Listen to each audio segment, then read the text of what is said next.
भारत जैसे धार्मिक देश में जहां साधु संतों को ईश्वर का प्रतिनिधि माना जाता है, वहां कुछ ढोंगी ऐसे भी होते हैं जो इसी आस्था का दुरुपयोग कर लोगों को ठगते और शोषण करते हैं। यह कहानी एक ऐसे ही ढोंगी साधु की है और एक साहसी लड़की की, जिसने समाज के डर से ऊपर उठकर उस साधु का पर्दाफाश किया। उत्तर भारत के एक छोटे से गांव में एक साधु वर्षों से रह रहा था। नाम था सत्यानंद बाबा। उसके प्रवचन इतने मधुर होते कि लोग घंटों बैठकर उसकी बातें सुनते। महिलाएं, लड़कियां, बच्चे सभी उसकी भक्ति में लीन रहते। गांव में उसे देवता माना जाता था। वह कहता था, मैं तुम्हारे दुख हरने आया हूँ, तुम बस मुझ में श्रद्धा रखो। धीरे धीरे बाबा ने एक छोटा सा आश्रम भी बना लिया, जहाँ रात को कुछ लड़कियों को ध्यान योग सिखाने के नाम पर बुलाया जाता। लोगों को लगता था ये आत्मिक शांति की साधना है, पर किसी को नहीं पता था कि भीतर क्या चल रहा है। एक दिन गांव के एक किसान की बेटी गौरी, जो पढ़ाई में तेज और आत्मनिर्भर सोच वाली थी, पहली बार उस बाबा के प्रवचन में गई। उसके पिता ने कहा, बेटी, बाबा के आशीर्वाद से तेरी जिंदगी बदल जाएगी। गांव की परंपराओं के मुताबिक वह भी ध्यान योग में शामिल होने लगी। कुछ दिनों बाद बाबा ने उसे अलग से बुलाना शुरू कर दिया। कहता, तेरे अंदर विशेष ऊर्जा है, तुझे खास साधना करनी होगी। गौरी को अजीब लगा, लेकिन गांव की आस्था और डर ने उसे चुप कर दिया। हाय, एक रात बाबा ने अपनी असली नीयत दिखा दी। जब गौरी ने विरोध किया तो उसने कहा, अगर तूने किसी से कुछ कहा तो तुझे पाप लगेगा। ये सब दिव्य साधना का हिस्सा है। गौरी घर आई तो अंदर से टूट चुकी थी, पर वह चुप नहीं रही। कई दिन उसने संघर्ष किया, सोचती रही, क्या यह सच में आध्यात्म है? क्या भगवान ऐसी शिक्षा देते हैं? एक दिन उसने गांव की एक शिक्षिका सुनीता दीदी से बात की। सुनीता दीदी ने पूरी बात सुनी और कहा, गौरी, तू गलत नहीं है, वो साधु नहीं, राक्षस है। पर अगर तू कुछ नहीं कहेगी तो वो औरों के साथ भी यही करेगा। गौरी ने डरते हुए भी एक फैसला लिया, वह अब चुप नहीं बैठेगी। गौरी ने गांव के सरपंच, कुछ शिक्षकों और महिला समिति को सारी सच्चाई बताई।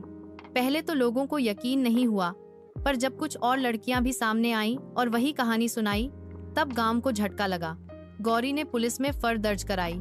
शुरुआती दिनों में उसे समाज ने ताने मारे। कई लोगों ने कहा, इतने सालों से बाबा को जानते हैं, तू झूठ बोल रही है। लेकिन गौरी ने हार नहीं मानी। मामला जब मीडिया तक पहुंचा तो जांच में साबित हुआ कि बाबा पर पहले से कई आरोप थे, पर पैसे और डर की वजह से सब कुछ दबा दिया गया था। इस बार गौरी ने हार नहीं मानी। कोर्ट में गवाही दी, अन्य पीड़िताओं को साथ लाया। आखिरकार बाबा को सजा हुई, 20 साल की जेल। गांव के लोगों को एहसास हुआ कि उन्होंने आंख मूंद कर किसका समर्थन किया। गौरी की कहानी पूरे जिले में चर्चा का विषय बन गई। लोग अब बच्चों को सिखाने लगे, श्रद्धा जरूरी है, पर अंधश्रद्धा नहीं।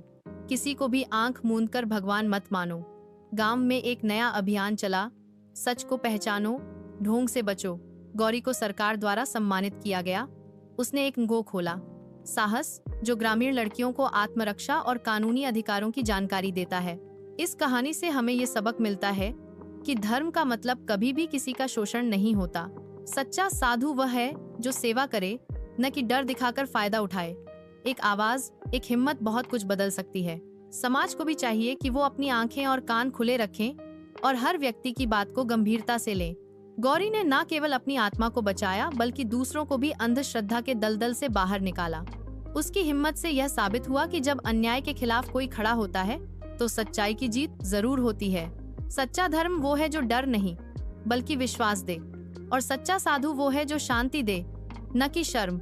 इस कहानी का उद्देश्य किसी भी धर्म, संप्रदाय, साधु, संत या किसी की धार्मिक भावनाओं को ठेस पहुंचाना नहीं है।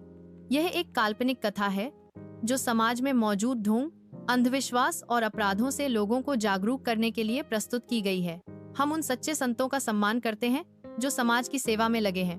कृपया इसे जागरूकता की दृष्टि से ही देखें। अगर यह कहानी आपको जागरूक बनाती है तो कृपया इस संदेश को फैलाएं और सतीश स्टोरी सफर चैनल को सब्सक्राइब करें, जहां हम ऐसी ही सच्ची, प्रेरणादायक कहानियों के माध्यम से समाज में बदलाव लाने का प्रयास करते हैं।